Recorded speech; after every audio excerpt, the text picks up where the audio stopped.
Hi, this is Jaya. In this video, we shall see about tragedy. The word tragedy means dramatic representations of serious actions which have a disastrous end for the protagonist, and this protagonist must be of a noble birth or a high rank. In tragedy, the characters are involved in circumstances and situations that force them towards an unhappy end.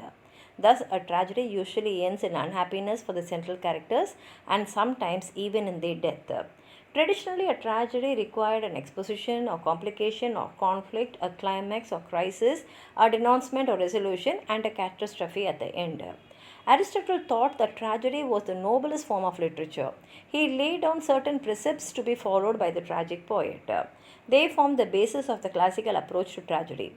According to this, a tragedy should have a plot, character, structure, and spectacle, catastrophe, and catharsis. Only lives of famous and powerful men like kings and warriors were fit subjects for tragedy. The sufferings and death of such characters raised above the common plane evoked pity and terror in the mind of the spectators. Aristotle spoke of the effect of tragedy as the evocation of pity and awe, and the achievement of catharsis or cleansing of our emotions. However, in the great tragedies of Marlowe and Shakespeare, the insistence on great themes and illustrious persons was often violated. In modern times, we have several tragedies of low and humble life. Tragedy can be divided into two types, the classical and the romantic. The classical tragedy was based on Greek conventions like the observation of unity of time, action, and place, and employment of chorus. The romantic tragedy, which reached its perfection in Shakespeare, was not always limited by the observance of the three unities. It also did not have chorus. In the romantic tragedy, the plot may stretch over a long period of time. There may be subplots, and there is usually mixing up of tragic and comic elements. The romantic tragedy is generally concerned with matters remote from ordinary life. It is both idealistic and realistic. It is not written to set a pattern and is never didactic. Greek tragedy is one of the earliest forms of drama. The earliest known tragedies in Western art are the Greek plays of Achilles, Sophocles, and Euripides, and the later Roman tragedies of Seneca. In the English literature, the Elizabethan and Jacobean periods had the finest works of English tragedy by dramatists such as Christopher Marlowe, William Shakespeare, John Webster, and distinctive features of early Greek plays are given in the Greek philosopher Aristotle's Poetics. Classical Greek tragedy flourished during the 5th century BCE. It is regarded as a golden age of Greek literature. Achilles, Sophocles, and Euripides were the three great dramatists of this period. The plays were performed in huge amphitheatres. And the subject matter usually is about religious and Greek mythology, and the costumes, the characters wore padded costumes, platform heels, and large masks in order to make themselves more visible to the huge audience. And chorus were a group of men wearing masks who sang and performed dance-like movements. They served as commentators on the action and reflected the moral, social, and religious attitude of the age. And three units of time, place, and action were present, and dramatic irony defined as the gap between the characters' ignorance of future events and the audience's knowledge of the same. That is, audience will know, but the characters will not know, and that is called as dramatic irony. And the famous Greek terms are tragic hero, who is a person of a noble birth of high rank, and he will be able to evoke pity and fear.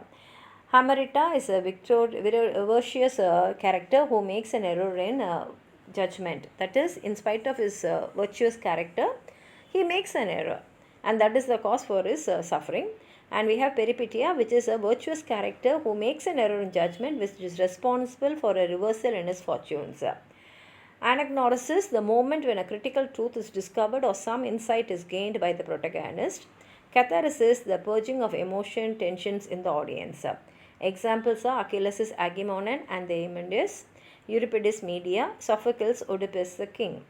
Senecan or revenge tragedy. Senecan tragedy refers to a set of plays by the classical Roman writer Seneca. Seneca was the first century stock Roman philosopher and dramatist. The plays feature bloody revenge and supernatural elements, and Senecan tragedy greatly influenced Elizabethan revenge tragedy as well as French neoclassical tragedy. In a revenge tragedy, the protagonist concentrates on taking revenge upon those who wronged him. It was made very popular during the Elizabethan age by Thomas Kyd. Kyd's The Spanish Tragedy is the best example of revenge tradition in English drama. And the features of this is the theme will be revenge, dialogues will be declamatory, emotionally charged speeches and soliloquies will be present. Stichomatia, that is a rapid exchange of dialogue, gives a sense of argument, and the elements are murder, torture, horrific incidents, madness, disguise, ghost of murder victims, and all that will present there. And these plays were introduced in English and had a strong influence on English drama. And examples of these are Thomas Norton and Thomas Sacheverell's Gorboduc, which is the first English tragedy, and Thomas Kit's Spanish tragedy, William Shakespeare's Hamlet, John Webster's The White Devil, and The Duchess of Malfi. Then we have the romantic tragedy. In England, an independent type of drama began to develop which was free from the influence of Seneca and neoclassicism. And that is what is known as romantic drama. Examples of these are Shakespeare's Othello, Macbeth, King Lear, and all that. And the features of this type of drama is the protagonist will be a man of high birth or rank, but will be shown to interact with and move among common characters of low social rank. And dialogues will be poetical, colloquial, and familiar, and there will be no unities of time and place. Action contains a main plot and one or more subplots. Unit of action lies in the clever interweaving of all the plots by the dramatist. And humor scenes will be present to relieve the intensity of the tragic scenes and to provide a sharp, ironic contrast. On the basis of themes, there were several types of tragedies like the horror and revenge tragedy of Kidd and Webster, heroic tragedies of Dryden, and the domestic tragedies of George Lillo. The Elizabethan romantic tragedy was essentially poetic. However, in the 18th century, poetry gave place to prose. In the 20th century, poetic drama has been revived in the plays of W.B. Yeats, T.S. Eliot, and Christopher Pye. If you have anything more to add on to what I've said, please write it in the comment box. Like the video, share it with your friends, and if you have not subscribed my channel, please subscribe and support. Thank you.